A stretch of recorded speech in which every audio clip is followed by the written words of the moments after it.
Hasa unajiuliza miwaya, ina maana nyinyi mkiwa wengi ndio mnamuingia mtu. Hiyo miwaya imetokea wapi? Yaani vitu kavifanya mwenyewe afu mnakuja kuambiwa nyinyi na miwaya, ina maana hapo inatumika brand yako. Haya, wewe umelipwa shilingi ngapi wewe? Kwa mfano wewe, tuachane na hao wenzio. Nikuulize wewe, umelipwa shilingi ngapi? Mtu anaambiwa na miwaya akatumia brand yako, wewe umelipwa shilingi ngapi?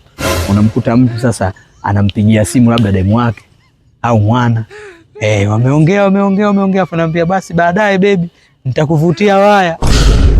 Yaani kwa nini atumie brand yako wewe aseme nitakuvutia waya? Kwa nini asiseme nitakuvutia bange?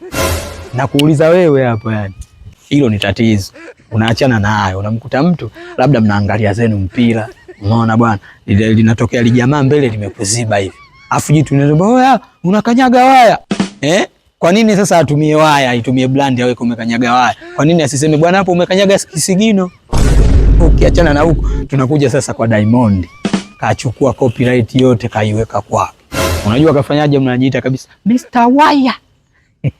I say, yani natamani uregeze ubongo kidogo tupate kuelewana. Kwa sababu hili swala mimi naliweza. Mimi ni doctor of philosophy. Nitahakikisha nasipigania hizi haki zako tunazipata. Kwa mfano kama hili la Diamond, ili tunachukua hela kweupe. Yani mchana kweupe mbuzi anakula majani, hela hii hapa. Yani kesi hii kwanza kitaalamu tunaiweka kwenye kitengo kile cha namba 120 inaitwa fumigation incidents. Hasa niambie, tukiobserve hatujachukua hela. Yani inatakiwa ifikie muda tuseme udhulumiwa sasa basi.